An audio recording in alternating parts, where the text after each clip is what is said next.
Here we are at one of my favorite places in all of New England to be. We are at the famous Author's Ridge that contains the graves of famous American writers and essayists.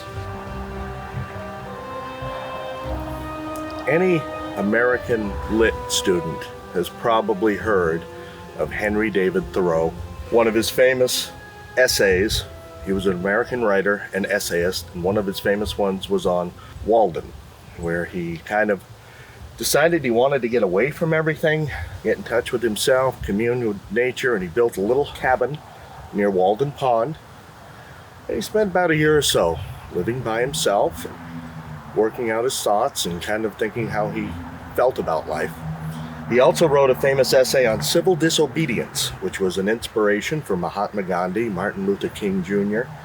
He had to spend some time in jail because in New England at the time, everybody who resided in a town was required by law to support the local minister of the officially established church for that town. It didn't matter if you belonged to it or not. Now, Thoreau was a bit of an agnostic and did not support the local congregational church, so he didn't pay his tax or his dues to the church. He was duly reported to the selectmen, and he was arrested and fined, and he refused to pay the fine. And he stayed in jail for quite a while until one of his friends felt bad for him and coughed it up. And he really got upset with him because he said, that defeated my purpose of bringing an unjust law to people's attention.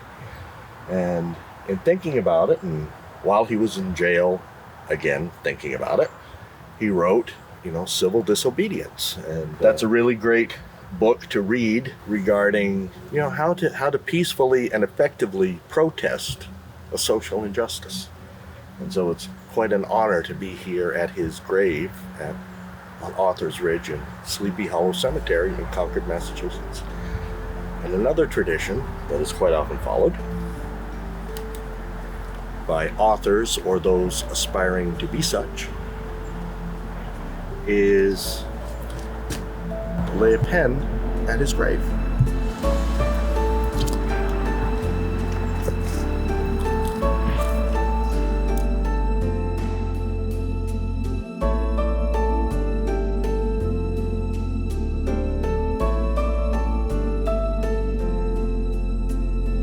The next grave on Author's Ridge is that of Nathaniel Hawthorne and his family. Anybody who's followed the history of the Salem witch trials has heard the name Hawthorne because one of his greatly greats was Judge Hawthorne, who, when all the other judges repented of getting caught up in the hysteria and everything, he said the only thing he regretted is that he didn't hang them all. Nathaniel was so mortified by his ancestors' behavior that he went and he changed the spelling of his last name. And he added the W. He wanted to give himself a little bit of distance from his greatly great-grandfather.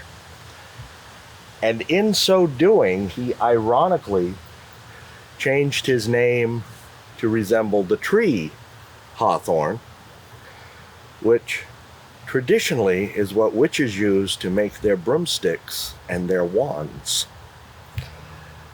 He also spent a lot of time kind of atoning for his ancestors' sins a little bit.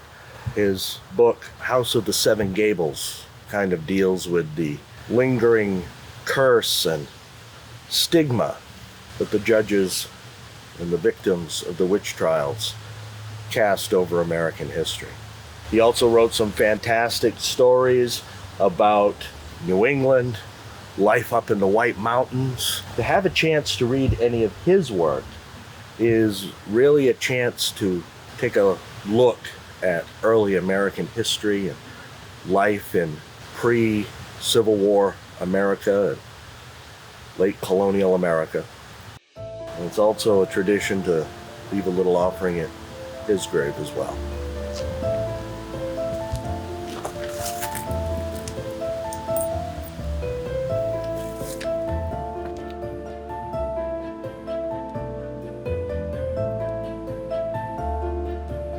At a time when a lot of the American authors were men, Louisa May Alcott really broke the mold, broke the ceiling, so to speak, and set a standard not for just women novelists, but for women to be able to find their voice with her famous American novel, Little Women. She later wrote another one called Little Men about young men growing up and coming of age, but her novel, Little Women, dealt with women like herself that kind of felt it was time for a change, and that women should have a little bit of say in their own destiny and their own franchise. And she grew up here in Concord.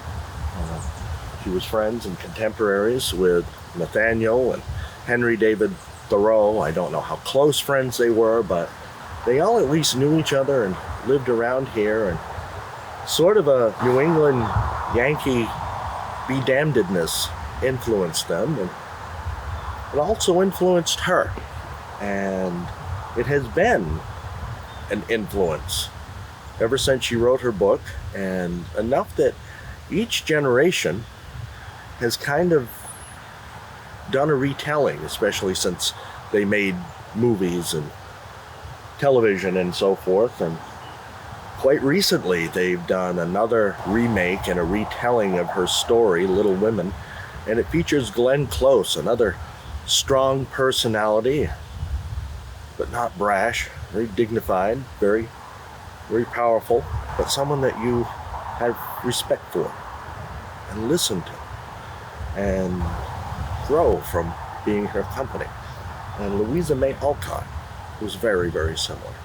And again, following in tradition, leaving a gift.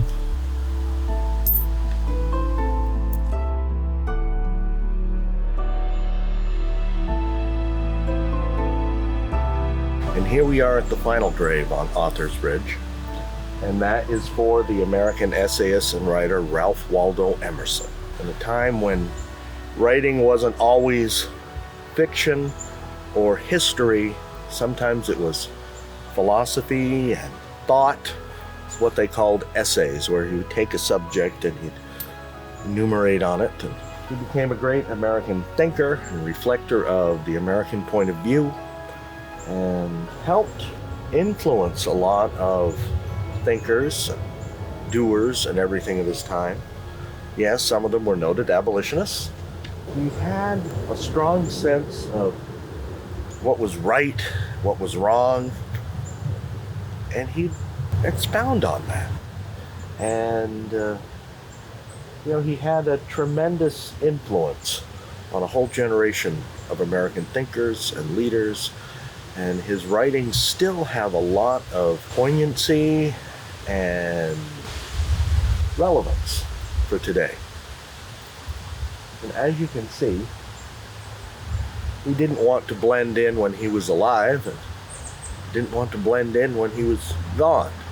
So while all others have these really sedate granite headstones, he wanted you to see him, remember him, think about him, and read him. And so we have this large chunk of New England quartz. And so our last visit, the last grave, and my last offering.